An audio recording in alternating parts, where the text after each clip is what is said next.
नमस्कार दोस्तों, साहित्य समाधान के मंच से मैं डॉक्टर रीता गौड़ आपका हार्दिक स्वागत करती हूँ, अभिनंदन करती हूँ। दोस्तों, पिछले सत्र में हमने मुक्तिबोध की एक बहुत ही महत्वपूर्ण और बहुचर्चित कविता अंधेरे में के विषय में बातचीत करनी शुरू की थी। हमने उसके मूल कथ्य को जाना था, उसके संबंधित महत्वपूर्ण बिंदुओं को जाना था और ये जाना था कि ये किस प्रकार की कविता है।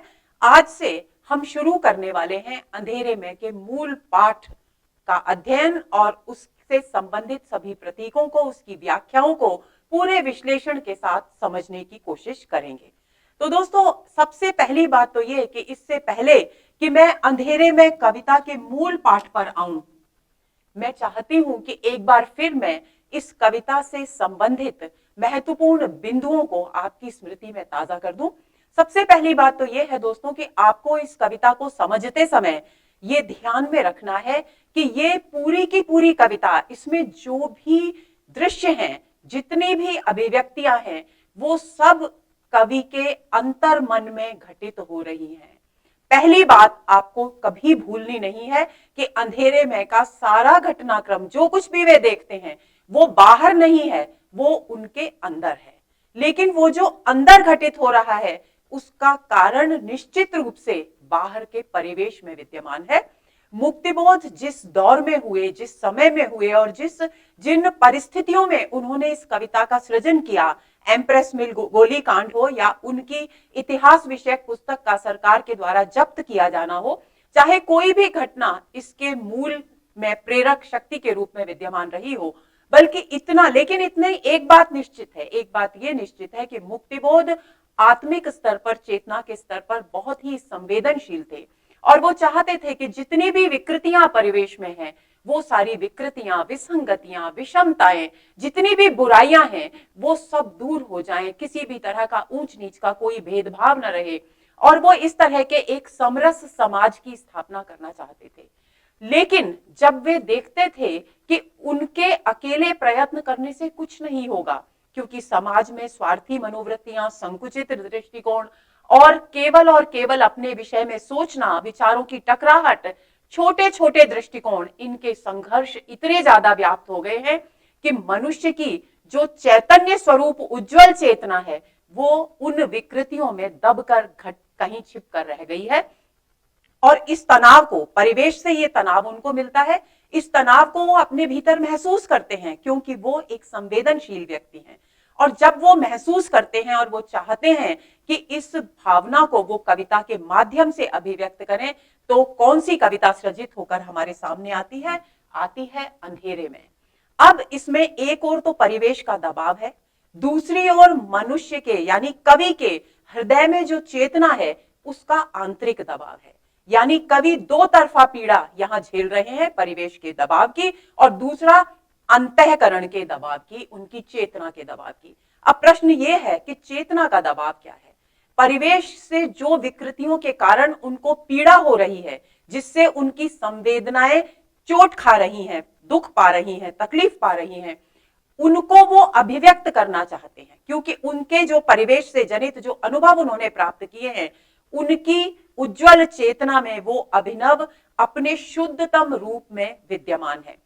अनुभव शुद्धतम रूप में कब विद्यमान होते हैं दोस्तों? हम कहीं भी जब बाहर निकलते हैं, तो हम बाहर निकलते समय अलग अलग प्रकार के दृश्य देखते हैं और उनके विषय में हमारा मस्तिष्क स्वतः ही चिंतन करता हुआ आगे बढ़ता है।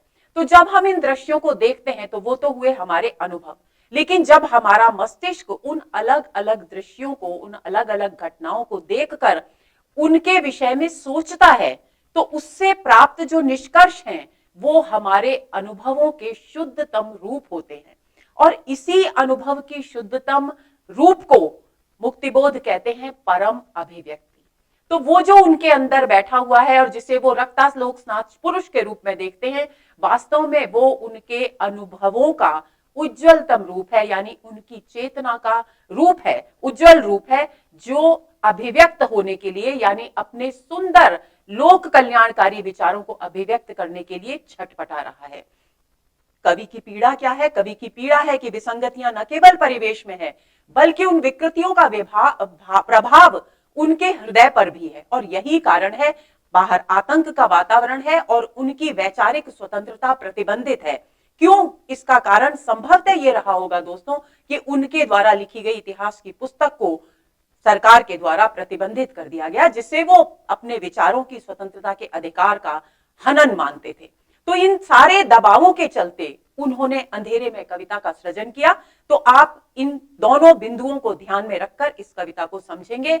और आपसे एक निवेदन है दोस्तों कि यदि आप सचमुच साहित्य के विद्यार्थी हैं, यदि आप सचमुच जिज्ञासु हैं और यदि आप सचमुच चाहते हैं कि आप साहित्य को गहराई से समझें, उसके आनंद में डूबें, तो आप केवल प्रश्नों वाले सत्र पर अपना ध्यान केंद्रित ना करें, क्योंकि मैं देखती हूं कि आप जो मूल व्याख्याएं हैं उनको छोड़ते हैं, उन पर उतनी गंभीरता से ध्यान नहीं देते, उन पर अपनी दृष्टि एकाग्र नहीं करते, केवल और केवल प्रश्नों के सत्र पर ध्यान केंद्रित करते हैं। माना कि शॉर्टकट अच्छा होता है, लेकिन दोस्तों जब हम जिंदगी में शॉर्टकट अपनाते हैं तो उन बहुत सारे अनुभवों से भी वंचित हो जाते हैं जो लंबे और सही रास्ते पर हमको मिलने वाले थे। तो जब तक आप ये जितनी भी साहित्यिक कृतियां हैं, इनके मूल अनुभवों को संचित नहीं करेंगे, तब तक आप उन प्रश्नों के रटे रटाए जवाब तो दे सकते हैं, लेकिन यदि कोई प्रश्न घुमा फिरा कर पूछा गया तो आप भी घूम फिर जाएंगे। तो आप ध्यान रखें कि जो सचमुच यदि आप अद्भुत सफलता प्राप्त करना चाहते हैं तो साहित्य में डूबिए, प्रश्नों पर ध्यान केंद्रित कीजिए। ऐसा नहीं है कि प्रश्न महत्वपूर्ण नहीं है, प्रश्न भी महत्वपूर्ण है, लेकिन उससे पहले महत्वपूर्ण है वो जमीन जिस पर आपकी चेतना को खड़े होना है, आपकी बुद्धि को जिसका आधार ग्रहण करना है। तो चलिए शुरू करते हैं आज का सत्र। प्रारंभिक पंक्तियां हैं। जिंदगी के कमरों में अंधेरे, लगाता है चक्कर कोई एक लगातार, आवाज पैरों की देती है सुनाई। यहां से कविता प्रारंभ होती है अंधेरे में। अब ये जिंदगी के अंधेरे कमरे क्या है? मैंने आपको पहले ही बताया था पिछले सत्र में कि ये जो अंधेरा शब्द है इस कविता में, ये 3 प्रकार के संकेत देता है। पहला संकेत क्या है? पहला संकेत है परिवेश में व्याप्त विसंगतियों और बुराइयों का अंधेरा। दूसरा संकेत है कि अनुभवों के दौरान जो अनचाहे प्रभाव कवि के चित्त पर, कवि की चेतना पर अंकित हो गए हैं विकृतियों के, उनका अंधकार। और तीसरा अंधेरा है निराशा और हताशा से उत्पन्न अंधकार।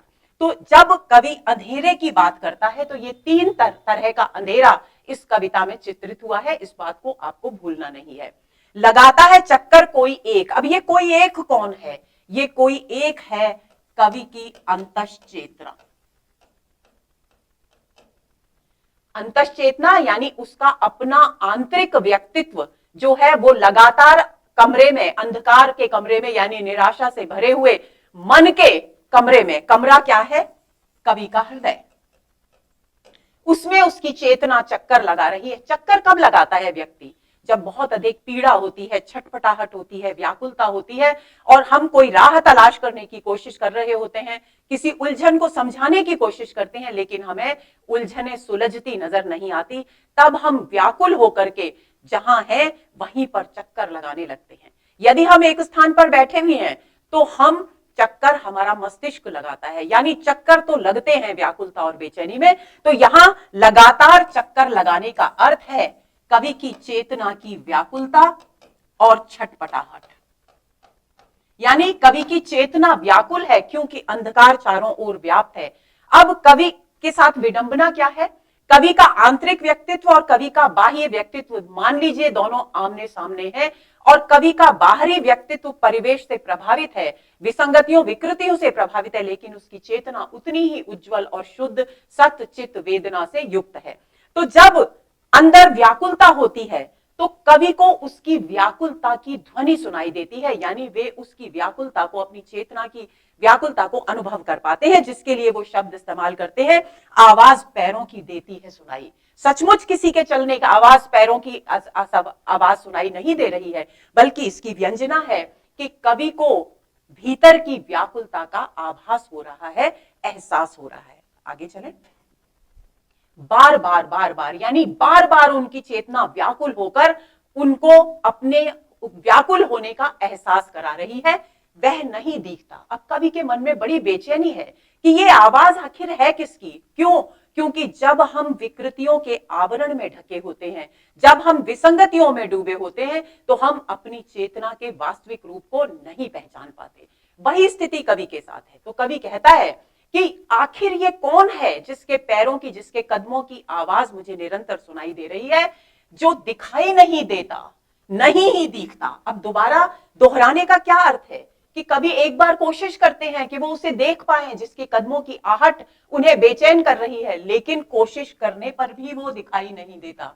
यहां दोहराने का अर्थ ये है, किंतु वह रहा घूम तिलस्मी खोह में गिरफ्तार कोई एक, और लेकिन उसके घूमने का एहसास बराबर कवि को हो रहा है, यानी अपनी चेतना की व्याकुलता, उसकी छटपटाहट को निरंतर वे महसूस कर रहे हैं। और वो कैसी लग रही है उनको वो चेतना, जैसे किसी को तिलस्मी खोह यानी जादुई गुफा में गिरफ्तार कर दिया हो। मान लीजिए किसी व्यक्ति को या किसी ऐसी तिलस्मी गुफा में बंद कर दिया हो। तिलस्मी गुफा का अर्थ यह हुआ कि उस गुफा को इस तरह से जादू के मंत्रों से सिद्ध किया गया है कि उसमें से कोई चाहकर भी बाहर नहीं निकल सकता। इस तरह से यदि कोई कैद करता है तो उसके होने की ध्वनि, वहां जो भी गतिविधियां होती हैं उसकी ध्वनि बाहर सुनाई देती है। तो जिस तरह से तिलस्मी गुफा में कैद व्यक्ति के चलने की, उसकी बेचैनी की ध्वनियां बाहर सुनाई देती हैं दीवार को पार कर, उसी तरह से कवि को अपनी अंतस चेतना की व्याकुलता और छटपटाहट की ध्वनियां सुनाई दे रही है निरंतर। भीत पार, भीत का मतलब दीवार, आप सभी जानते होंगे। दीवार के पार से यानी हृदय के भीतर से, हृदय की जो दीवार है उसके भीतर से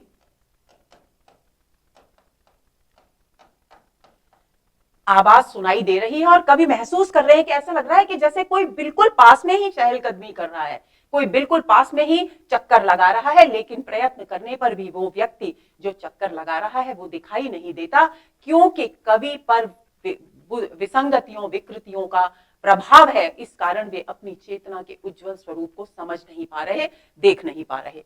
गहन रहस्यमय अंधकार ध्वनि सा अस्तित्व जनाता के, और वो व्यक्ति क्योंकि दिखाई नहीं दे रहा, तो स्वाभाविक सी बात है कि वो गहरा है और रहस्यमय व्यक्ति है। और कैसा है, जैसे अंधेरे में कोई वस्तु दिखाई ना दे लेकिन केवल आवाज आए, तो जिस तरह की दहशत, जिस तरह का भय, जिस तरह का आतंक हमारे हृदय में अंधेरे में कोई आवाज सुनकर के उत्पन्न होता है, वैसी ही कुछ अनुभूति कवि को यहां इस ध्वनि को सुनते हुए हो रही है, क्योंकि ये ध्वनि उनके लिए एक रहस्य का निर्माण कर रही है, क्योंकि वे नहीं जान पा रहे कि ये ध्वनि जो सुनाई दे रही है दीवार के उस पार से, यानी हृदय के भीतर से, गहराई से, वो ध्वनि आखिर किसकी है। अस्तित्व जनाता कि कोई एक व्यक्ति तो है जो निरंतर ये एहसास करा रहा है कवि को कि मैं हूं, अपने होने का, अस्तित्व जनाता यानी अपने होने का एहसास करा रहा है।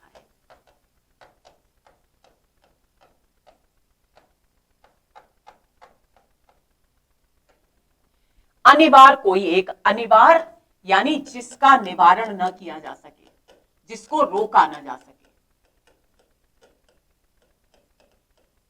यानी निरंतर, लगातार निरंतर कोई एक व्यक्ति अपने होने का एहसास करा रहा है। लेकिन विचित्रता यह है कि कवि उसे चाहकर भी, प्रयत्न करने पर भी देख नहीं पा रहे, पहचान नहीं पा रहे। और मेरे हृदय की धक धक पूछती है। अब जिस तरह से मैंने अभी आपसे कहा कि अंधेरे में कोई अनजानी कोई वस्तु दिखाई ना दे लेकिन कोई ध्वनि आए, तो जिस तरह से हमारे हृदय की धड़कन बढ़ जाती है, हमारे हृदय में एक अनजाना भय व्याप्त हो जाता है, उसी तरह से उस आवाज को सुनकर के आखिर ये ध्वनि किसकी है ये वो जान नहीं पा रहे हैं, तो उनकी हृदय की गति बढ़ जाती है, यानी उनके हृदय में भय व्याप्त हो जाता है, आतंक व्याप्त हो जाता है। पूछती है और उन्हें ऐसा लगता है जैसे अंदर से वो धड़कन ये पूछ रही है कि वह कौन, आखिर ये व्यक्ति कौन है जिसके होने की आवाज, जिसकी चहलकदमी की आवाज हमें सुनाई दे रही है लेकिन जो दिखाई नहीं देता। पूछती है वह कौन, सुनाई जो देता पर नहीं देता दिखाई। इतने में अकस्मात गिरते हैं भीतर से फूले हुए पलिस्तर, खिरती है चूने भरी रेत। इतनी देर में देखिए, आपको ध्यान रखना है कि आवाज कहां से आ रही है। कविता में आवाज आ रही है दीवार के उस पार से, और दीवार के उस पार होने का मतलब है हृदय की गहराई से। तो कवि पूरा का पूरा एक दीवार के उस पार से आवाज आ रही है, तिलस्मी खोह की बात कर रहे हैं, तो उस पूरे दृश्य को साकार करने की कोशिश कर रहे हैं। तो वो कहते हैं कि वो कौन है जो सुनाई, यानी जिसके होने का, जिसके मौजूद होने का ध्वनि तो, आवाज तो सुनाई दे रही है, लेकिन वो दिखाई नहीं दे रहा है। इतने में जब कवि ये सोच ही रहे हैं, इस द्वंद्व में, इस संशय की स्थिति में है, उनके मन में ये प्रश्न बेचैनी से उठ रहा है, उसी वक्त वो देखते हैं कि अकस्मात गिरते हैं भीतर से फूले हुए पलस्तर। जो दीवार है जिसके उस पार से आवाज आ रही है, उसके जो पलस्तर उसके दीवार पर किया हुआ है वो फूल गया है और वो पलस्तर नीचे झड़ने लगता है। खिरती है चूने भरी रेत, और जब पलस्तर झड़ने लगता है तो उसके भीतर जो चूने और मिट्टी से जिस दीवार को, उस दीवार को जिससे बनाया गया है, वो रेत भी धीरे धीरे गिरने लगती है। ये प्रतीक है दोस्तों। फूले हुए पलस्तर, जड़ मान्यताएं।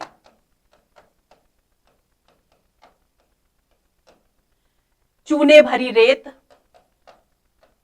विकृतियों का प्रभाव। ये जितनी भी बुराई, जितनी भी विकृतियां और जर्जर मान्यताएं हैं, जिनके कारण कवि का हृदय, कवि की चेतना संवेदनाहीन हो गई है, जिसके कारण वो अपनी उज्जवल चेतना के स्वरूप को नहीं पहचान पा रहे हैं, वो सब इन बिंब के, इस बिंब के द्वारा कवि उनके दूर होने की बात करते हैं। क्योंकि जब तक ये जड़ मान्यताएं दूर नहीं होंगी, जब तक ये विकृतियों का प्रभाव दूर नहीं होगा, तब तक अपनी उज्जवल चेतना से कवि का साक्षात्कार नहीं हो सकेगा। तो फूले, इतने में अकस्मात गिरते हैं भीतर से फूले हुए पलस्तर, गिरती है चूने भरी रेत। यानी जो रुकावट है उज्जवल चेतना से साक्षात्कार की, वो रुकावटें झड़ने लगती हैं, दूर होने लगती हैं। खिसकती हैं पपड़ियां इस तरह, और जो पपड़ियां हैं यानी जितने भी आवरण हैं, जो भी बुराइयां हैं, वो सब दूर होने लगती हैं। खुद ब खुद कोई बड़ा चेहरा बन जाता है स्वयं अपी, और अपने आप उस दीवार पर जहां से पपड़ियां उतरी हैं, जहां से चूने भरी रेत खिरती है और जहां से पलस्तर झड़ा है, वहां एक आकृति, एक चेहरा अपने आप बन जाता है। अब ये चेहरा सचमुच दीवार पर नहीं बन रहा, कवि की अंतस चेतना में बन रहा है। क्योंकि द्वंद्व कहां है? द्वंद्व है कवि के हृदय में, कवि की अंतस चेतना में। मुख बन जाता है दीवार पर, और उस हृदय में, दीवार यानी उस उनके हृदय में एक मुख बन जाता है। और वैसे शब्दों के माध्यम से देखें तो व्यंजित अर्थ तो है हृदय, लेकिन शब्दों के माध्यम से जिस दीवार पर से पलस्तर और चूने भरी रेत झड़ रही है, उसी दीवार पर एक चेहरा बनता हुआ दिखाई देता है कवि को। नुकीली नाक। अब चेहरा कैसा है? उसकी नाक नुकीली है। भव्य ललाट। देखिए ये जो भी विशेषताएं हैं, ये किसका प्रतीक है? तेजस्वी व्यक्तित्व और गरिमा। उन्नत भव्य ललाट, यानी मस्तक चौड़ा है और उस ललाट पर, मस्तक पर एक चमक है। नुकीली नाक है जो उसके गौरवशाली व्यक्तित्व की ओर संकेत करती है। तो कैसा चेहरा बनता है दीवार पर? यानी अंतस चेतना में कवि की किसका बिंब बनता है, किसका चेहरा बनता है? वो जो चेहरा है उसकी नाक नुकीली है, यानी उसका व्यक्तित्व बहुत तेजस्वी है, गौरवशाली है। भव्य ललाट है, उसका मस्तक उन्नत है, यानी वो बहुत ही आकर्षक चेहरे का धनी है। जिस व्यक्ति का चेहरा दीवार पर बनता है, यानी कवि की अंतस चेतना में उभरता है। दृढ़ हनु। हनु का मतलब है ठोड़ी। दृढ़ हनु यानी ठोड़ी की जो दृढ़ता है, वो उसके व्यक्तित्व की दृढ़ता को संकेत करती है। व्यक्तित्व की दृढ़ता का मतलब क्या हुआ? संकल्प निष्ठता, यानी दृढ़ संकल्प शक्ति है। जो चेहरा बना है उसमें न केवल गौरव है, न केवल तेज है, अपितु दृढ़ता भी है, संकल्प निष्ठता भी है। कोई अनजानी, अनपहचानी आकृति। और कवि पहचानने की कोशिश करते हैं उस चेहरे को, लेकिन वे पहचान नहीं पाते। तो क्या लिखते हैं कि वो जो चेहरा है वो ऐसी आकृति का चेहरा है जिसे मैं जानता नहीं, जिसे मैं पहचानता नहीं। कोई ऐसी अनजान आकृति है। क्यों वो आकृति अनजान है कवि के लिए? क्योंकि कवि ने कभी अपनी अंतश्चेतना के उस उज्जवलतम स्वरूप का साक्षात्कार किया ही नहीं। कोई वह दिखाई जो देता पर नहीं जाना जाता। पहले क्या कहा था कि जो सुनाई देता लेकिन दिखाई नहीं देता। अब कवि क्या कह रहे हैं? क्योंकि दिख गया चेहरा, अब कवि कह रहे हैं कि वह जो दिखाई देता पर जाना नहीं जाता। कि दिख तो रहा है, अब वो साक्षात आंखों के सामने उसका चेहरा है, लेकिन वो आखिर है कौन, उसका परिचय मुझे ज्ञात नहीं है, यानी मैं उसके विषय में कुछ भी नहीं जानता। अब कवि के मन में इस स्थिति को देखकर तरह तरह के प्रश्न उठते हैं कि आखिर ये चेहरा, ये आकृति किसकी है। तो कवि क्योंकि मूल्य धर्मी व्यक्तित्व के धनी है, मानवीय संवेदनशीलता उनके व्यक्तित्व का महत्वपूर्ण अंग है, इसलिए उनका ध्यान सबसे पहले मनु की ओर जाता है और उनके मन में प्रश्न उठता है, क्या ये चेहरा मनु का है। अब ये जो पद्यांश हमने पढ़ा, इसमें क्या प्रतीक हैं उनको आपको समझ लेना है। हालांकि मैंने साथ साथ बता दिए हैं, लेकिन फिर भी आप इनको कंठस्थ कर लेंगे। देखिए, कमरे में जो अंधेरा है वो है आशंका से भरी कवि की अंतश्चेतना। आशंकाएं किसके द्वारा है, किसके कारण है? परिवेश की विसंगतियों और विकृतियों के कारण, और उन्हीं का अंधकार है।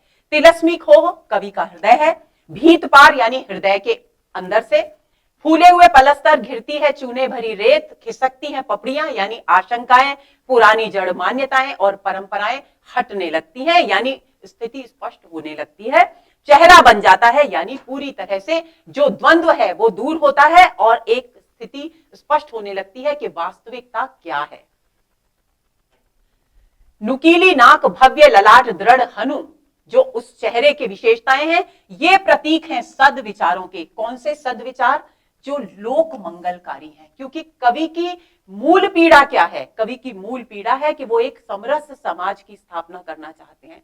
समरस समाज का अर्थ क्या है? जिसमें ऊंच नीच, अमीर और गरीब का भेद न हो, जहां कोई एक वर्ग शक्ति संपन्न और धन संपन्न होकर किसी दूसरे सुविधाहीन वर्ग का शोषण न करे, उसका दमन न करे। ऐसा समरस समाज स्थापित करने का सपना देखते थे मुक्तिबोध। और यही कारण है कि उनके इस कविता में उनकी वही चेतना के रूप में उनका वही विचार साकार हमारे सामने अभिव्यक्त हुआ है। इसलिए उस लोक मंगलकारी विचार की प्रतीक है ये व्यक्तित्व, क्योंकि ये व्यक्तित्व तेजस्वी है, गौरवशाली है। मनु, अब ये जो मनु आया, प्रश्न किया अंत में उन्होंने, कौन मनु? रामविलास शर्मा इसे कामायनी के मनु से जोड़ते हैं। डॉक्टर नामवर सिंह कहना है कि ये एक सामान्य मनुज है, यानी आम आदमी का प्रतीक है। क्योंकि कवि की मुक्तिबोध की एक महत्वपूर्ण पीड़ा यह भी थी कि वो एक व्यक्ति को जन से जोड़ना चाहते थे, यानी आम आदमी के साथ बुद्धिजीवी वर्ग की चेतना की एकता स्थापित करना चाहते थे, तादात्म्य स्थापित करना चाहते थे। ऐसा वो क्यों चाहते थे? क्योंकि उनका लक्ष्य था समरस समाज की स्थापना करना। तो जब तक बुद्धिजीवी वर्ग ही क्यों?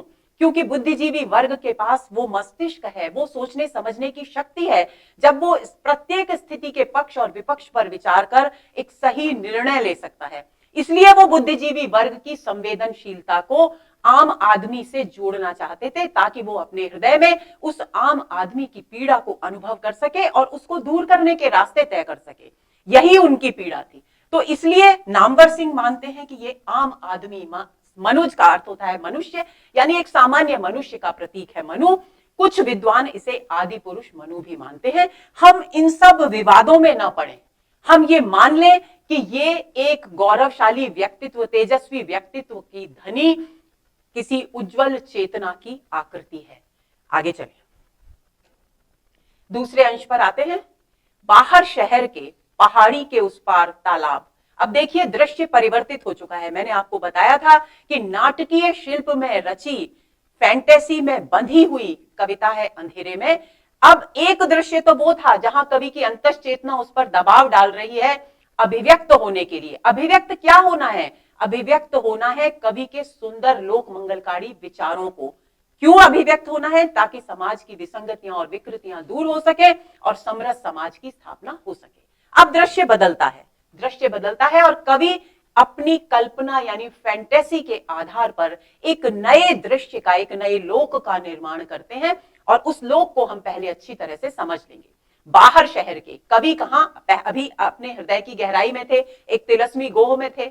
अब वो बाहर चले गए हैं, शहर के बाहर पहुंच गए हैं और लेकर जा रहे हैं पाठकों को बाहर, शहर के पहाड़ी के उस पार की। शहर के बाहर एक पहाड़ी है और पहाड़ी के उस पार एक तालाब है। तालाब क्या है? तालाब है कवि का हृदय, यानी अंतश्चेतना। अंधेरा सब ओर, और वो तालाब कैसा है? वहां चारों ओर अंधकार व्याप्त है। अंधकार किसका है? विकृतियों का, विसंगतियों का, जड़ परंपराओं का। यानी कवि की अंतश्चेतना पूरी तरह से विकृतियों, जड़ मान्यताओं और परंपराओं के अंधकार में डूबी है। निस्तब्ध जल, निस्तब्ध जहां तालाब का पानी कैसा है, उसमें कोई हलचल नहीं है। निस्तब्धता किस बात की प्रतीक है? जड़ता की प्रतीक। और जड़ता कब आती है? जब व्यक्ति किसी दूसरे व्यक्ति की पीड़ा को देखकर अपने हृदय में पीड़ा का अनुभव नहीं करता, यानी उसके हृदय में कोई हलचल ही नहीं मचती, उसे कहते हैं जड़ता।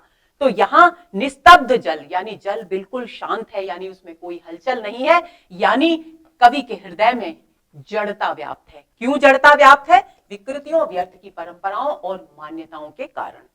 पर भीतर से उभरती है सहसा। लेकिन ऐसा नहीं है कि पूरी चेतना ही दूषित है, पूरा हृदय ही उनका दूषित है, मलिन है, स्तब्ध है, यानी जड़ है। ऐसा नहीं है। ऊपर का वातावरण निस्तब्ध है, जड़ है, लेकिन भीतर से उभरती है सहसा सलिल के तमश्याम शीशे में कोई श्वेत आकृति।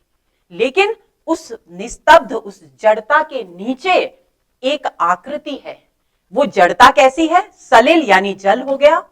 बिल्कुल ध्यान से समझ लेंगे इसे, जल हो गया। जल कैसा है? क्योंकि चारों ओर अंधेरा है, तो तम यानी अंधकार से काला हुआ वो जल है। लेकिन जल का स्वभाव क्या होता है? पारदर्शिता। हम उसमें झांकते हैं तो हमें अपना प्रतिबिंब भी दिखाई देता है, तो कवि उसकी तुलना करते हैं शीशे से। लेकिन भले ही उस पर अंधकार व्याप्त हो गया है, लेकिन उसका जो मूलभूत गुण है, कौन सा? प्रतिबिंब को दिखाना, जो निर्मलता का, वो भी विद्यमान है। और उस शीशे में से, उस निर्मल जल में से, जो अंधकार में डूबा हुआ है, ऐसे पारदर्शी जल में से एक सफेद आकृति निकलती है। अब ये सफेद आकृति किसका प्रतीक है? ये सफेद आकृति प्रतीक है कवि की उज्जवल चेतना का। उज्जवल चेतना का अर्थ क्या है? उज्जवल चेतना का अर्थ है जो अपने शुद्ध, पवित्र, लोक मंगलकारी विचारों से युक्त जो कवि की चेतना है, मूल चेतना, उससे संबंधित है। तो एक श्वेत आकृति उस अंधकार में डूबे हुए, विकृतियों के अंधकार में डूबे हुए कवि के हृदय में एक श्वेत आकृति, यानी दृश्य बाहर का है, लेकिन घटित कहां हो रहा है? कवि की अंतश्चेतना में, कवि के अपने हृदय में। तो एक श्वेत आकृति उभरती हुई नजर आती है। आगे चले। कुहरीला कोई बड़ा चेहरा फैल जाता है। इस शब्द पर ध्यान देंगे। कुहरीला यानी कोहरे में ढका हुआ। एक और कवि कह रहे हैं कि श्वेत आकृति, सफेद आकृति है। दूसरी ओर अगले ही क्षण कवि कहते हैं कि आकृति सफेद है, यानी मूल रूप से आकृति उज्जवल है, यानी चेतना उज्जवल है, लेकिन कोहरे से ढकी हुई है। तो जहां जहां कोहरीला आए, वहां वहां समझ लीजिए आप कि विकृतियों का कोहरा है।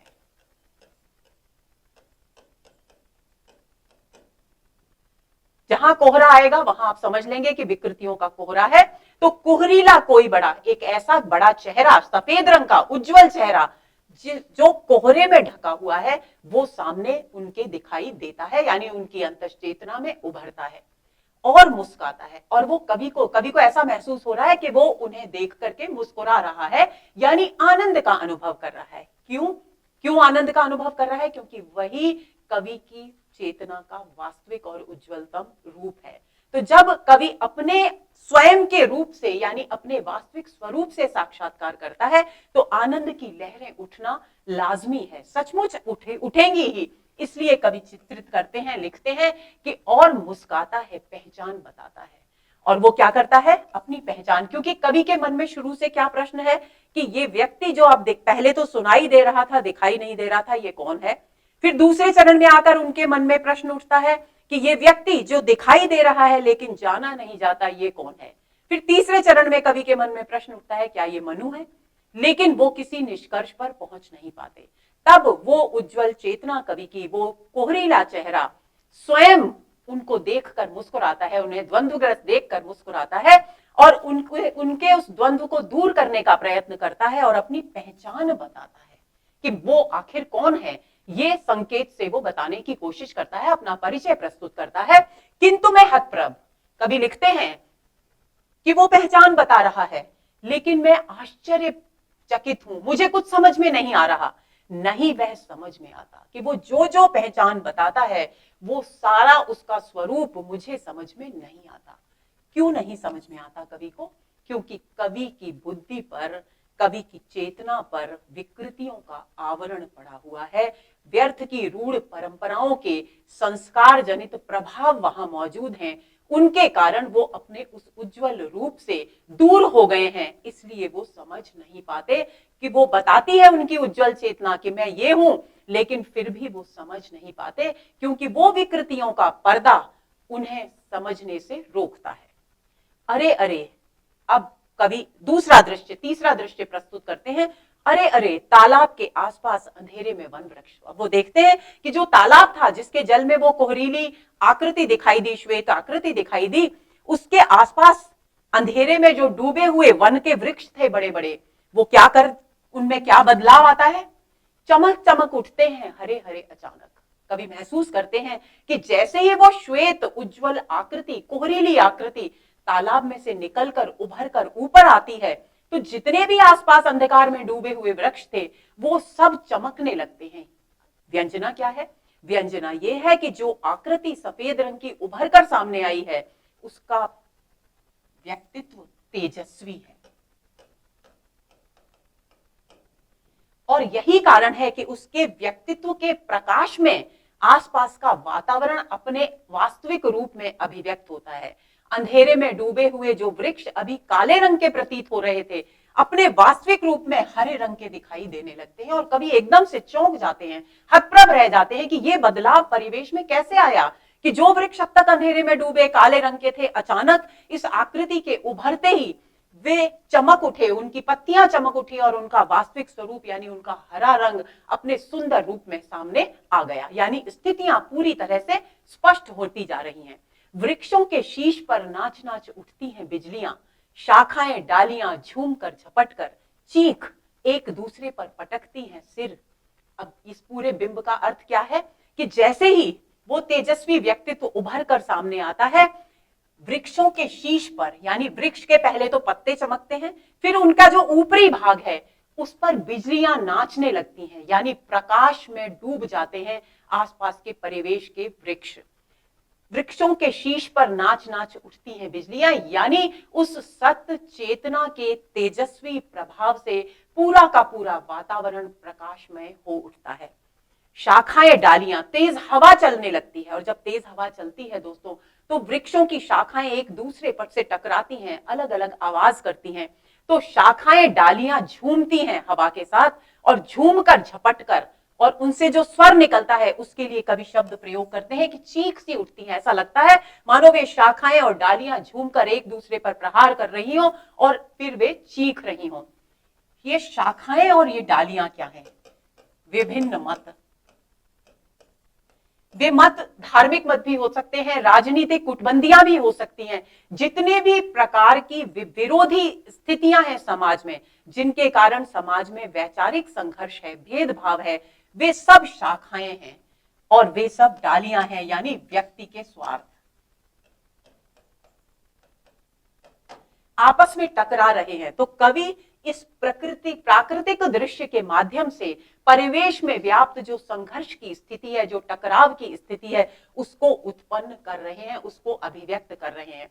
तो कहते हैं कि वो सारी शाखाएं और डालियां हवा के वेग के साथ, यानी समाज में व्याप्त जो अलग अलग मत हैं, जो संप्रदाय हैं, चाहे वे धर्म के हों, राजनीति के हों, शिक्षा के क्षेत्र में हो या जीवन के किसी भी क्षेत्र से जुड़े हुए हों, वे सब आपस में एक दूसरे को नीचा दिखाने के लिए, एक दूसरे की को काटने के लिए आपस में संघर्षरत है। वही बिंब यहां अभिव्यक्त हुआ है, और उनकी चीख पुकार से पूरा वातावरण विसंगतिपूर्ण हो गया है। एक दूसरे पर पटकती हैं सिर, और वे एक दूसरे पर पटकती हैं सिर क्योंकि वे हर मत, हर संप्रदाय अपनी सत्ता को स्थापित करने के लिए संघर्षरत है, तो वो एक दूसरे से पटकती हैं सिर, पटकती हैं यानी संघर्ष करती हैं। अकस्मात अचानक फिर दृश्य बदलता है। क्या होता है? वृक्षों के अंधेरे में छिपी हुई किसी एक तिलस्मी खोह का शिलाद्वार, कि वृक्षों के उस जितने भी वृक्ष थे जिनमें अंधकार पहले छाया था, और उस श्वेत आकृति के उभरते ही जहां प्रकाशमय वातावरण हो गया, वृक्षों का हरा रंग, पत्तियों का हरा रंग दिखाई देने लगा, और जो परिवेश की यथार्थ रूप था, यानी जो विसंगतियां, जो संघर्ष, जो आपसी टकराव थे, वो स्पष्ट रूप से दिखाई देने लगे। वहीं उन्हीं वृक्षों के अंधकार में एक जादुई गुफा थी, एक तिलस्मी गुफा थी, और उस गुफा के द्वार पर चट्टान का दरवाजा था। उसका द्वार जो था वहां पर दरवाजा किसका था? शिला का। अब शिला के दरवाजे का प्रतीकार्थ क्या है, सांकेतिक अर्थ क्या है कि वैसे सामान्यतः कोई भी द्वार होता है तो हम उसे आसानी से खोल सकते हैं, चट्टान को हिलाना बहुत मुश्किल है। यानी चट्टान से बंद थी वो, यानी जड़ मान्यताएं इतने प्रबल रूप में उस शिला के द्वार पर थी कि अभिव्यक्ति की, सद्विचारों की अभिव्यक्ति की कोई संभावना ही नहीं थी। और ये तिलस्मी खोह क्या है? ये तिलस्मी खोह है कवि की अंतश्चेतना, उनका हृदय। आगे चलें। खुलता है धड़ से, इसको इससे जोड़ेंगे। तिलस्मी खोह का शिलाद्वार। अकस्मात क्या होता है कि वृक्षों के अंधकार में एक तिलस्मी खोह दिखाई देती है और उस पर शिला का द्वार है, एक चट्टान दरवाजे के रूप में टिकाई गई है, उससे दरवाजा बंद, मुंह बंद किया गया है गुफा का, वो एकदम धड़ से खुल जाता है। क्यों खुल जाता है? क्योंकि तेजस्वी चेतना जागृत हो चुकी है, उसके प्रभाव से, उसके व्यक्तित्व के तेज से वो शिला का द्वार, जो विकृतियों, जर्जर मान्यताओं की मोटी परत है, वो खुल जाती है, चेतना पर खुलता है धड़ से। घुसती है लाल लाल मशाल अजीब सी, अंतराल विवर के तम में लाल लाल कोहरा, कोहरे में सामने रक्तालोक स्नात पुरुष एक रहस्य साक्षात। और क्या होता है? और होता है, कभी देखते हैं कि जैसे ही वो दरवाजा खुलता है एक लाल रंग की मशाल है। ये लाल रंग की मशाल क्या है? ये क्रांति चेतना है, क्रांति धर्मी चेतना। कुछ विद्वान इसे मार्क्सवादी चेतना भी मानते हैं। तो ये जो है क्रांति का बदलाव, यानी सामाजिक बदलाव लाना चाहते हैं, वो समरस समाज की स्थापना करना चाहते हैं, तो वो भी क्रांति का अर्थ क्या होता है? परिवर्तन। परिवर्तन जो कल्याणकारी हो, जो अच्छा हो। तो क्रांति धर्मी चेतना, चाहे वो मार्क्सवाद के माध्यम से आए या किसी अन्य विचार से, तो उसे क्रांति धर्मी चेतना की जो मशाल है वो कवि को यहां दिखाई देती है। और अंतराल विवर के तम में, और कभी देखते हैं कि वो जो गहरा अंतराल, जो द्वार था, अंतराल जो द्वार का अंधकार था, विवर का मतलब होता है छेद, यानी द्वार से संबंधित है। ये पूरा अंधकार अंदर प्रवेश करने का जो द्वार का जो गलियारा है उससे संबंधित है। तो वो जो द्वार का गलियारा है उसके तम में, यानी उसके अंधकार में, वो लाल रंग की मशाल, यानी कवि की अंतश्चेतना, कवि की क्रांति धर्मी चेतना, लाल लाल कोहरा, उसका लाल लाल प्रकाश उसमें व्याप्त हो जाता है। यानी कवि के हृदय में क्रांति धर्मी चेतना, समाज को में बदलाव लाने का जो भाव है, जो चेतना है, वो प्रबल रूप में उभरने लगती है कोहरे में। लेकिन यहां भी क्या है? कोहरा। क्योंकि कोहरा व्याप्त है किसका? विसंगतियों का, विकृतियों का। कोहरे, देखिए, एक तो है अंधेरा, दो चीजें हैं यहां पर। अंधेरा है जहां पर विकृतियां की बहुत मोटी परत है, कोहरा है जहां थोड़ी मोटी परत नहीं है, जो थोड़ी पारदर्शी है, जिसमें से आकृति भी दिखाई देती है। तो लाल लाल कोहरा, जब मशाल घुसती है तो चारों तरफ जो कोहरा छाया हुआ है, यानी जो विकृतियों का जो कोहरा छाया हुआ है, वो भी लाल रंग का दिखाई देने लगता है। यानी उज्जवल क्रांति धर्मी चेतना के प्रवेश के कारण चारों ओर उस चेतना की उज्जवलता व्याप्त होने लगती है कोहरे में सामने। और उस कोहरे के, उस लाल लाल कोहरे के बीच से कवि को क्या दिखाई देता है? रक्तालोक स्नात पुरुष, एक पुरुष दिखाई देता है। वो कैसा है? देखिए, इस शब्द को तोड़ लेंगे, रक्त प्लस आलोक प्लस स्नात। रक्त मतलब लाल, क्योंकि रक्त यानी खून का रंग लाल होता है। लाल रंग यहां क्रांति का प्रतीक है, इस बात को ध्यान रखेंगे। रक्त मतलब लाल, आलोक मतलब प्रकाश, स्नात मतलब नहाया हुआ, यानी डूबा हुआ। ऐसा एक पुरुष, यानी लाल रंग के प्रकाश में डूबा हुआ एक पुरुष दिखाई देता है। अब ये लाल रंग के प्रकाश में डूबा हुआ पुरुष क्या है? ये कवि की उज्जवल चेतना है। उज्जवल चेतना, क्रांति धर्मी चेतना, एक ही बात है, का स्वरूप है। अब देखिए, ये दृश्य बाहर का है, कवि वर्णन करते हैं कि शहर के बाहर पहाड़ है, उस पहाड़ के पास चारों ओर घने घने वृक्ष हैं और उनके बीच में एक तालाब है, तालाब के पास में एक गुफा है जिस पर चट्टान का द्वार है। तो पूरा का पूरा दृश्य बनाते हैं, लेकिन ये दृश्य बाहरी जगत में घटित नहीं हो रहा। बार बार मैं आपको कह रही हूं, ये कवि के अंतर जगत में हो रहा है। यानी विकृतियों और कवि की जो उज्जवल चेतना है, जो क्रांति धर्मी चेतना है, उनके बीच भयंकर संघर्ष है। उस संघर्ष के कारण कवि को ये अलग अलग स्थितियां दिखाई देती हैं। तो कवि देखते हैं कि उस कोहरे में, उस क्रांति धर्मी चेतना के प्रकाश में, उस मशाल के प्रकाश में एक पुरुष दिखाई देता है जो लाल रंग के प्रकाश में लहाया हुआ है, यानी उसका व्यक्तित्व तेजस्वी और क्रांति धर्मी है। आगे चलें। हाँ, रहस्य साक्षात, यानी जिस चीज को लेकर, जिस ध्वनि को लेकर, जिसकी पहचान को लेकर अभी कवि के मन में अब तक एक रहस्य सा बना हुआ था, वो व्यक्ति, वो व्यक्तित्व स्वयं साक्षात प्रत्यक्ष कवि के समक्ष आकर खड़ा हो जाता है। पद्यांश में निहित प्रतीक पर एक नजर डालते हैं। तालाब है अंतश्चेतना, अंधकार है हृदय और बाहरी परिवेश में व्याप्त निराशा का अंधकार। निस्तब्ध जल जड़ता का प्रतीक है, श्वेत आकृति उज्जवल अंतश्चेतना है। परिवेश में व्याप्त जो चमक है वो है स्थितियों के, यानी स्थितियां जो भी कुछ है, विषम स्थितियां, उन सबकी स्थितियां स्पष्ट होना इसका सांकेतिक अर्थ है। लाल मशाल वाक्स्वादी विचारधारा यानी क्रांति धर्मी चेतना की प्रतीक है और रक्तालोक स्नात पुरुष भी क्रांति धर्मी चेतना का ही प्रतीक है। अब आते हैं हम तीसरे अंश पर। तेजो प्रभाव में उसका ललाट देख। अब किसका ललाट है? ये रक्तालोक स्नात पुरुष के व्यक्तित्व का वर्णन कर रहे हैं कवि, यानी उस क्रांति धर्मी अंतस चेतना के व्यक्तित्व का वर्णन कर रहे हैं। कवि लिखते हैं, तेजो प्रभाव में उसका ललाट देखे। उसका तेजस्वी और प्रभावशाली मस्तक है, उन्नत मस्तक है, उन्नत ललाट, पहले भी कह चुके कवि। उसको देखकर मेरे अंग अंग में एक अजीब सी थरथर, मेरा अंग अंग रोमांचित होता है, एक कंपन, एक सिहरन सी मेरे शरीर में दौड़ने लगती है। गौरवर्ण, उसका रंग गोरा है। दीप्त दृग, उसके दीप्त यानी चमकते, उसके नेत्र चमकते हुए हैं। सौम्य मुख, उसके चेहरे पर शालीनता का भाव है। संभावित स्नेह सा प्रिय रूप देख। और कवि कहते हैं, कवि को ऐसा महसूस हो रहा है मानो वो उनका बहुत आत्मीय है।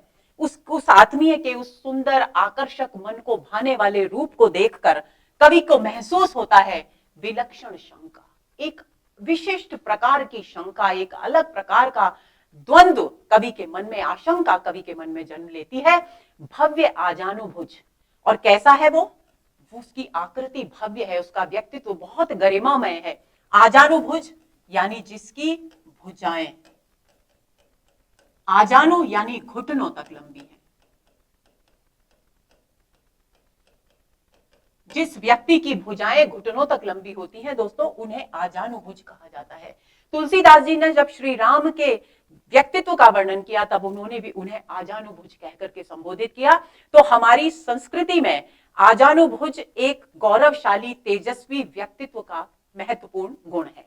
तो भव्य आजानुभुज देखते ही साक्षात गहन एक संदेह, उसके भव्य आकार को देखकर अचानक कवि को लगता है कि उनके मन में बहुत गहरा संदेह उत्पन्न हो गया है। अब वो गहरा संदेह क्या है कि आखिर इस व्यक्ति को मैं किस रूप में देखूं, कि लग तो रहस्य में रहा है लेकिन इसके प्रति मैं अनजाने में बहुत अधिक आत्मीयता का भाव, बहुत अधिक प्रेम और लगाव का भाव भी अनुभव कर रहा हूं। तो इसलिए संकेत उत्पन्न होता है, संदेह उत्पन्न होता है और कवि महसूस करते हैं क्या? देखिए, वह रहस्यमय व्यक्ति, ये जो रहस्यमय व्यक्ति तालाब के जल में से उभरती हुई श्वेत आकृति की तरह जो रक्तालोक स्नात पुरुष गुफा में जाता हुआ दिखाई दिया, ये सब एक ही चेतना के अलग अलग रूप हैं दोस्तों। चाहे वो आकृति कुहरीली श्वेत आकृति तालाब में उभरी हो, चाहे वो ध्वनि भीतर से भींत पार से आती हो जो चेहरा बना है वो, या फिर गुफा में घुसता हुआ रक्तालोक स्नात पुरुष दिखाई दे रहा हो, वो सब एक ही उज्जवल चेतना के प्रतिबिंब हैं।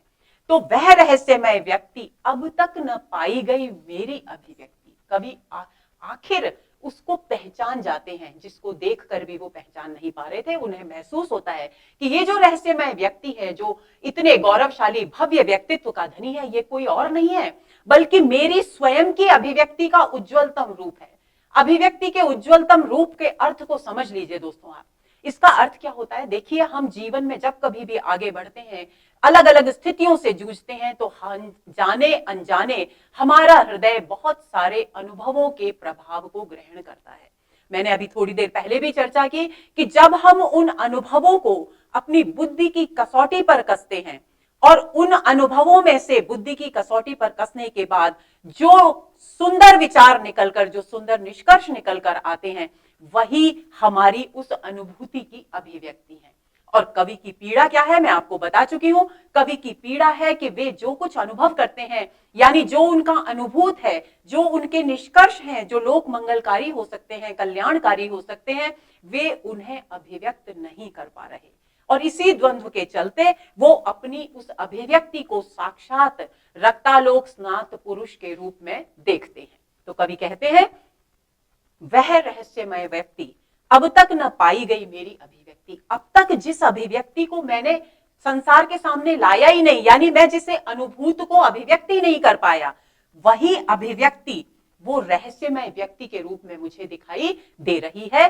पूर्ण अवस्था वह निज संभावनाओं निहित प्रभावों प्रतिभाओं की। कवि को अनुभव होता है कि ये मेरे अंदर जो भी कुछ कर सकने की संभावनाएं हैं, मेरे अंदर जो भी प्रभाव, श्रेष्ठ प्रभाव हैं, जिनके कारण लोक का कल्याण हो सकता है, मंगल हो सकता है, मेरे अंदर जो भी प्रतिभा है, जो भी गुण हैं, जिनके कारण मैं समाज में एक सुंदर समरसता का भाव उत्पन्न करने की क्षमता रख सकता हूं, उस कार्य को कर सकता हूं, उन सब की चरम स्थिति है ये मेरी अभिव्यक्ति, जो इस रहस्यमय व्यक्ति यानी रक्तालोक स्नात पुरुष के रूप में दिखाई दे रही है। आगे चलें।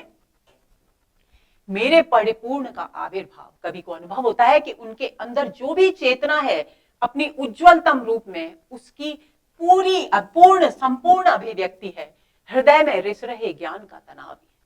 हृदय में रिस रहा ज्ञान क्या है कि हृदय में, मैंने अभी आपको बताया कि जो भी अनुभव हमें होते हैं, वे अनुभव जब हमारे हृदय में संचित हो जाते हैं और मस्तिष्क जब उनका विश्लेषण कर उन पर विचार करता है और उसके बाद जो निष्कर्ष सामने आते हैं, उन निष्कर्षों का मतलब हुआ कि जो व्यर्थ के अनुभव थे उन्हें छोड़ दिया गया और जो लोक मंगलकारी, जो प्रगति के पथ पर सहायक अनुभव थे, उन्हें संचित कर लिया। उनके लिए कहा गया है हृदय में रिस रहे ज्ञान का तनाव है। ये जो व्यक्ति है, मेरे हृदय में जो सत ज्ञान है, जो लोक मंगलकारी ज्ञान है, उसी का ये तनाव से उत्पन्न हुआ रूप है। कौन? रक्तालोक स्नात पुरुष, आत्मा की प्रतिमा, मेरी आत्मा, मेरी उज्जवल जो चेतना है, उसी की ये साकार प्रतिमा है। प्रश्न ते गंभीर।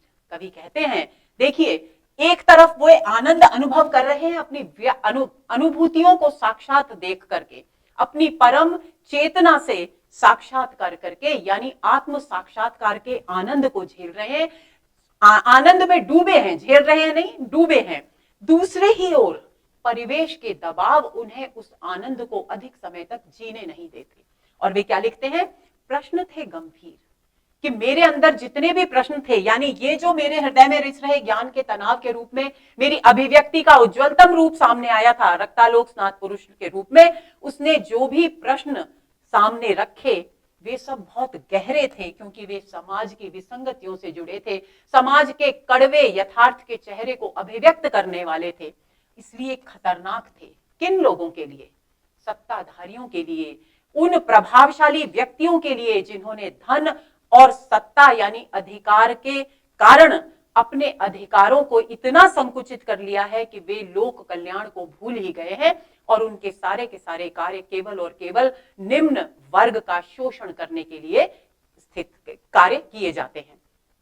इसीलिए बाहर के गुंजान ने, जंगल से आती हुई हवा ने फूंक मार एकाएक मशाल ही बुझा दी। फिर वही द्वंद्व आ गया कि क्योंकि ये प्रश्न जो अनुभूतियों में थे, ज्ञान के तनाव के फलस्वरूप उत्पन्न हुए, ये खतरनाक थे, गंभीर थे और सत्ताधारियों के लिए यानी परिवेश के लिए, उनके अधिकारों के लिए प्रश्न चिन्ह खड़ा कर सकते थे। इसलिए बाहर के गुंजान ने, बाहर से आती हुई जो तेज हवा थी, उस तेज हवा ने जो जंगल से आ रही थी, उसने फूंक मार एकाएक मशाल ही बुझा दी। ये जो क्रांति की मशाल थी, जो उज्जवल चेतना के रूप में सामने आई थी, लाल लाल प्रकाश से युक्त मशाल थी, उस मशाल को फूंक मारकर बुझा दिया। सांकेतिक अर्थ क्या है इसका? प्रतीकार्थ क्या है? कि बाहरी परिवेश के दबावों ने, बाहरी परिवेश के दबावों ने क्रांति चेतना को दबा दिया, यानी अभिव्यक्ति फिर अभिव्यक्त नहीं हो सकी। जो अभिव्यक्त होने के लिए तत्पर थी वो अभिव्यक्त नहीं हो सकी, वापस उस अभिव्यक्ति को दबा दिया गया। आगे चले कि मुझको यूं अंधेरे में पकड़कर मौत की सजा दी। और कभी को ऐसा अनुभव होता है, देखिए अगर आपको आंखों पर पट्टी बांधकर और मुंह पर पट्टी बांधकर किसी अंधेरे कमरे में बंद कर दिया जाए, आप जो बोलना चाहते हैं बोलने न दिया जाए, आपको डांट कर कहा जाए कि खबरदार जो एक शब्द भी मुंह से निकाला, तो आपको कैसा लगेगा? आप बहुत कुछ बोलने के लिए व्याकुल हैं, लेकिन आपको रोक दिया गया है। तो वो जो घुटन, वो जो पीड़ा, वो जो वेदना आपको उस वक्त महसूस होगी, वही कवि यहां महसूस कर रहे हैं कि मुझको यूं अंधेरे में पकड़कर मौत की सजा दी। कि कवि कहते हैं कि जैसे ही मेरी क्रांति धर्मी चेतना की अभिव्यक्ति को प्रतिबंधित किया परिवेश के दबावों ने, मुझे ऐसा लगा जैसे मुझे वापस से अंधकार में बंद कर किसी ने मौत की सजा सुना दी हो।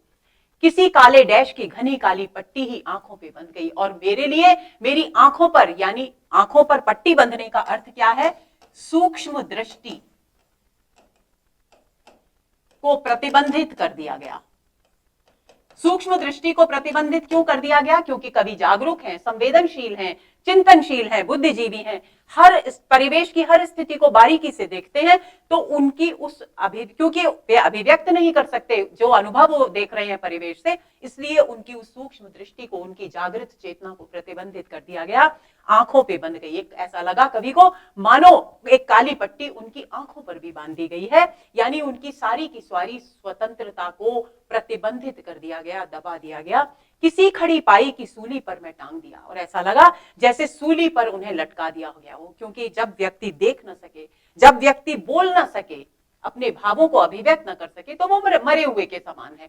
तो कवि को ऐसा लगता है मानो उन्हें सूली पर लटका दिया गया हो मरने के लिए।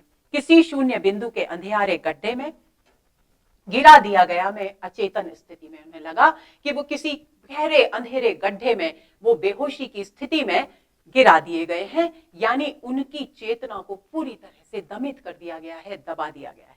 अगले पर आते हैं, सूनापन सेहरा। अब चारों ओर देखिए, चौथी स्थिति में आ गए हैं हम। सूनापन सेहरा यानी सूनापन है दोस्तों। चारों ओर जो सन्नाटा व्याप्त था वातावरण में, अंधकार में, उसमें थोड़ी सी हलचल हुई, थोड़ा सा कंपन हुआ। अंधेरे में ध्वनियों के बुलबुले उभरे। और जिस तरह से बुलबुले पानी में उठते हैं, एक क्षण उठते हैं, दूसरे एक क्षण नष्ट हो जाते हैं, उसी तरह से छोटी छोटी आवाजें, हल्की हल्की ध्वनियां उस सूने वातावरण में बुलबुलों की तरह उठने लगी और फिर शांत होने लगी, यानी रह रहकर कोई हल्की हल्की आवाजें आने लगी। शून्य के मुख पर सलवट ने स्वर की। और जो सन्नाटा चारों ओर वातावरण में छाया हुआ था, शून्य का मुख क्या है? सन्नाटा। उस पर हल्की हल्की ध्वनियों की सलवटें, जैसे कि हमारा चेहरा बिल्कुल शांत है और अचानक कोई हमें आवाज दे तो हमारे चेहरे पर चौंक कर जो सिहरन, जो सलवटें उभरती हैं, वैसे ही कवि बिंब बना रहे कि सन्नाटा व्याप्त था और उसमें जब ध्वनियों के बुलबुले उठने लगे तो ऐसा लगा मानो शून्य के चेहरे पर आवाज की सलवटें पड़ गई हों। मेरे ही उर पर धसाती हुई सिर छटपटा रही शब्दों की लहरें, और वो जो ध्वनियां थी, उनसे जो शब्द उत्पन्न हो रहे थे, उनकी लहरें कवि के उर पर यानी वक्ष पर, हृदय पर धसाती हुई सिर, जैसे कोई हमारे सीने में सिर घुसाता चला जाए दबाव डालने के लिए, वैसे वो आवाजें उनके हृदय पर दबाव डालने लगी। इन पंक्तियों का व्यंजित अर्थ क्या है? हृदय पर दबाव डालना। छटपटा रही, और कैसी है वो शब्दों की लहरें जो छटपटा रही हैं। क्यों छटपटा रही हैं? इसलिए छटपटा रही हैं क्योंकि वे अभिव्यक्त होना चाहती हैं, लेकिन अभिव्यक्ति का मार्ग उन्हें नहीं मिल रहा, क्योंकि वे प्रतिबंधित हैं। मीठी है दुस्से। कवि को ये शब्दों की जो लहरें हैं, ये जो छटपटाहट है, ये कैसी महसूस होती है? मीठी भी और असहनीय भी, यानी कष्टदायक भी। असहनीय चीज जो होती है वो हमेशा कष्ट देती है, जिसे हम सहन नहीं कर पाते। तो मीठी क्यों है? क्योंकि ये शब्दों की लहरें स्वयं कवि के अपने अनुभवों की लहरें हैं, तो उनके साथ कवि का आत्मीयता का संबंध है, प्रेम का संबंध है, इसलिए वो उन्हें मीठी लगती है। दुस्सह क्यों है, असहनीय क्यों है, कष्टदायक क्यों है? क्योंकि परिवेश जन्य विकृतियां और विसंगतियां उन अनुभूतियों को, उन ध्वनियों को अभिव्यक्ति का मार्ग नहीं दे रही। तो इस कारण कवि पीड़ित है, कवि के हृदय पीड़ा का अनुभव कर रहा है। इसलिए कवि ने कहा है, प्रश्न पूछा जा सकता है, मीठी है दुस्सह पंक्ति में व्यंजित अर्थ क्या है? अरे हाँ, अब कवि फिर दूसरी स्थिति में आते हैं। एक तरफ ये स्थिति है, दूसरी तरफ फिर एक दूसरा दृश्य आता है। अरे हाँ, साकन सांकल ही रह रह बजती है द्वार पर, कि उनका जो हृदय का द्वार है, ऐसे लगता है जैसे बाहर से कोई खटखटाता है ना दरवाजा, हमारे घर पर कोई आता है और हमारे यहाँ मान लीजिए आप एक बार को की घंटी नहीं लगी है तो कोई आकर के दरवाजे को ही खटखटाएगा, सांकल को ही खटखटाएगा ताकि हम द्वार खोल दें।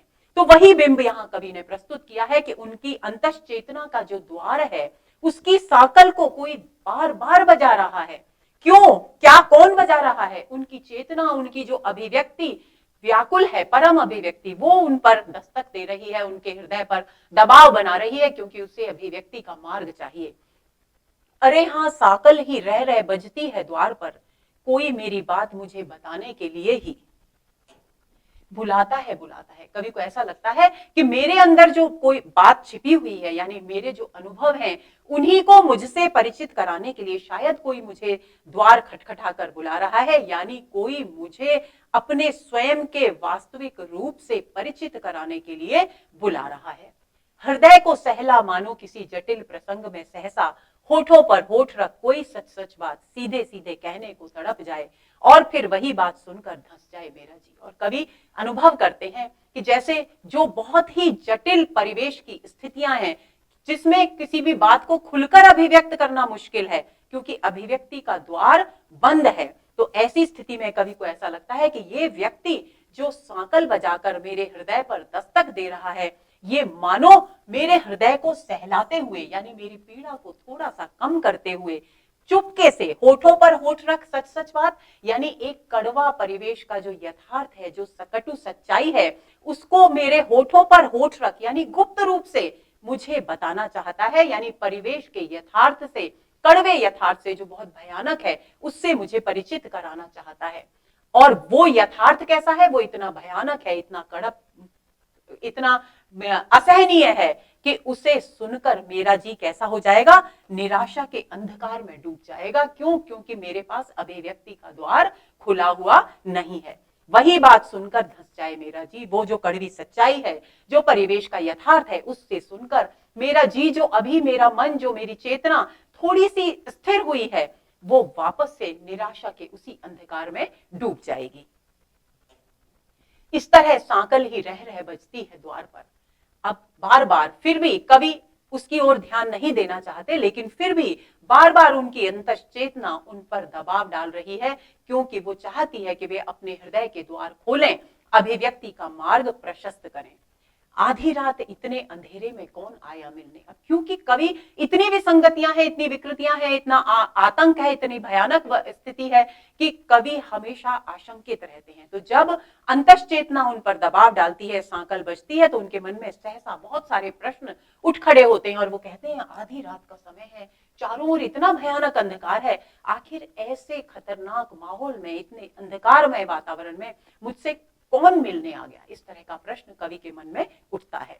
विमन प्रतीक्षा तुर कोहरे में घेरा हुआ, द्युतिमय मुख, वह प्रेम भरा चेहरा, भोला भाला भाव, पहचानता हूं बाहर जो खड़ा है। अब कवि झांक कर देखते हैं उस अंधेरे में कि आखिर कौन है जो दस्तक दे रहा है। तो कवि देखते हैं कि विमन यानी अनमना। अनमना क्यों है वो व्यक्ति जो दस्तक दे रहा है? क्योंकि उसे मनोनुकूल अभिव्यक्ति नहीं मिल रही, इसलिए वो अनमना है। लेकिन फिर भी कैसा है? प्रतीक्षातुर है, प्रतीक्षा में व्याकुल है, उत्सुक है। क्यों है? क्योंकि वो चाहता है कि जल्दी से उसे सामने आने का अवसर मिले, यानी अभिव्यक्ति का द्वार मिले, इसलिए प्रतीक्षातुर है। लेकिन कैसा है? कोहरे में घिरा हुआ, यानी परिवेश की जो विसंगतियों का कोहरा है वो उसे चारों ओर से घेरे हुए है। तो कोहरे में घिरा हुआ है, यानी अभिव्यक्तियों के मार्ग, अभिव्यक्ति के मार्ग में रुकावट है। द्युतिमय मुख, और उसका, लेकिन उसका चेहरा कैसा है? भले ही कोहरे में ढका हुआ है, लेकिन उसके मुख का जो प्रकाश है वो फिर भी दिखाई दे रहा है। वह प्रेम भरा चेहरा, और उसके चेहरे पर प्रेम का भाव है, आत्मीयता का भाव है, उसके चेहरे पर भोलापन है, सरलता है, यानी उज्जवल चेतना का वो रूप है। पहचानता हूं बाहर जो खड़ा है। कवि कहते हैं कि ये व्यक्ति जो बाहर खड़ा है, इसे मैं अच्छी तरह से पहचानता हूं कि ये आखिर कौन है। अब आ गए हम पांचवें अंश पर। यह वही व्यक्ति, क्योंकि कवि ने पिछली पंक्ति में क्या कहा, पहचानता हूं बाहर जो खड़ा है, यानी जो व्यक्ति दस्तक दे रहा है, जो व्यक्ति सांकल बजा रहा है, उसे मैं अच्छी, यह वही व्यक्ति है, जी हाँ, जो मुझे तिलस्मी खोह में दिखा था। अब कवि उसे पहचान जाते हैं और वो कहते हैं कि ये जो अब पुरुष है, कैसा, जिसका व्यक्तित्व अद्भुत तेजस्वी व्यक्तित्व है, रक्तालोक स्नात पुरुष है, जो ये वही व्यक्ति है जो मुझे तिलस्मी यानी उस जादुई गुफा में रक्तालोक स्नात पुरुष के रूप में दिखा था। अवसर अनवसर प्रकट जो होता ही रहता। और ये जो व्यक्ति है रक्तालोक स्नात पुरुष कौन है, कवि की अंतः चेतना, उज्जवल चेतना, क्रांतिधर्मी चेतना का प्रतीक है। तो अवसर अनवसर कि ये व्यक्ति मुझे अक्सर मेरे सामने प्रकट होता रहता है। ये कभी ये नहीं देखता कि इस समय प्रकट होने का अनुकूल अवसर है या इस समय सही अवसर नहीं है। ये श्रेष्ठ अवसर की तलाश नहीं करता, बल्कि जब इसका मन होता है तब ये मेरे सामने अभिव्यक्त हो जाता है। यानी मेरी अंतर चेतना कभी भी मुझ पर अपना दबाव बनाकर अभिव्यक्ति के लिए प्रेरित करने लगती है। मेरी सुविधाओं का तनिक ख्याल कर, और ये न तनिक ख्याल कर, और ये कभी भी मेरी सुविधाओं का ध्यान नहीं रखता। इसे जब प्रस्तुत होना होता है ये हो ही जाता है, चाहे जहां चाहे जिस समय उपस्थित, और ये स्थान का भी ध्यान नहीं रखता। जहां भी मैं हूं वहीं पर ये समय, न समय का ध्यान रखता है, न उचित और अनुचित अवसर का ध्यान रखता है, न मेरी सुविधाओं का ध्यान रखता है, न स्थान का ध्यान रखता है। जहां जब जिस समय इसे उपस्थित होना होता है, ये व्यक्ति वहीं पर उपस्थित हो जाता है, चाहे जिस रूप में, चाहे जिन प्रतीकों में प्रस्तुत। और सबसे बड़ी बात क्या है, सबसे बड़ी बात यह है कि ये हर बार अलग अलग रूप धारण करके मेरे सामने आता है, चाहे किसी भी संकेत से। कभी कभी ये स्वयं प्रकट नहीं होता, बल्कि संकेतों के माध्यम से मुझे अपने होने का एहसास कराता है, इशारे से बताता है, समझाता रहता है, और मुझे कभी संकेतों से बताता है अपने विषय में, अपने स्वरूप के विषय में, और मेरा मार्गदर्शन करता है, मुझे समझाता रहता है, हृदय को देता है बिजली के झटके। और जब ये मुझे समझाता है तो मेरे हृदय को बिजली के झटके लगते हैं, यानी मेरे हृदय में हलचल मच जाती है।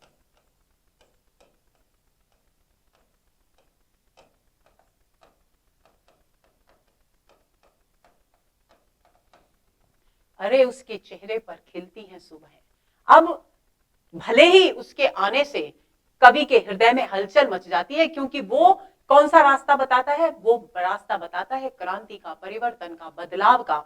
और कवि उन सब बदलावों से दूर होना चाहता है, उनसे मुंह मोड़ना चाहता है। क्यों? इसलिए क्योंकि वो संघर्ष कर करके थक चुका है, इसलिए। और दूसरा, परिवेश की विकृतियों का दबाव उस पर है, इसलिए वो उस मार्ग को अपनाना नहीं चाहता। यही कारण है कि जब वो क्रांति का मार्ग दिखलाता है रक्तालोक स्नात पुरुष यानी कवि की अंतश्चेतना, तो उनके हृदय में हलचल मच जाती है। कवि दूसरे ही पल, क्योंकि वो उस व्यक्ति से प्रभावित भी हैं, अपनी चेतना के उस उज्जवल रूप से प्रभावित भी हैं, लेकिन विसंगतियों के प्रभाव के कारण उससे मुंह भी मोड़ते हैं, उससे कतराते भी हैं। तो उसका जो व्यक्तित्व है भव्य, उसका वर्णन कर रहे हैं कवि यहाँ। अरे उसके चेहरे पर खिलती हैं सुबह, यानी उसका चेहरा इतना आकर्षक है कि प्रातःकालीन आकाश में जिस तरह की परिवेश में ताजगी होती है, वैसी ताजगी उसके चेहरे पर है। अरे उसके चेहरे पर खिलती है सुबह, गालों पर चट्टानी चमक पठार की। कि एक और तो सुबह की ताजगी है उनके चेहरे पर, दूसरी ओर उनके चेहरे पर चट्टानी चमक है। चमक यानी तेज है, चट्टानी यानी दृढ़ता है। किसकी? जैसे पठार चट्टान के बने होते हैं, वैसी ही दृढ़ता उसके चेहरे, उसके गालों पर है। यानी चेहरे पर ताजगी है, तेज है और दृढ़ता है। आंखों में किरणीली शांति की लहरें, और उसकी आंखों में इतनी आनंददायक शांति की लहरें लहराती हैं जो बरबस मेरे मन को आत्म विभोर कर देती हैं। यानी उसकी आंखों में अद्भुत शांति व्याप्त है। उसे देख प्यार उमड़ता है अनायास, और जैसे ही मैं उसके उस भव्य आकर्षक रूप को देखता हूं। कवि लिखते हैं कि मेरा उसके प्रति प्यार उमड़ने लगता है दरवाजा खोलकर बाहों में कस लूं, हृदय में रख लूं, घुल जाऊं मिल जाऊं लिपट कर उससे, परंतु भयानक खड्डे के अंधेरे में आहत। कि कवि कहते हैं कि मैं उसके जब आकर्षक व्यक्तित्व को देखता हूं तो मेरे हृदय में उसके प्रति प्यार उमड़ने लगता है, आत्मीयता का भाव उमड़ने लगता है और मेरा मन करता है कि मैं दरवाजा खोल दूं। यानी दरवाजा खोलने का मतलब क्या है कि जितनी भी परम अभिव्यक्ति या चेतना से साक्षात्कार की जितनी भी मार्ग की रुकावटें हैं उन सारी रुकावटों को दूर कर दूं।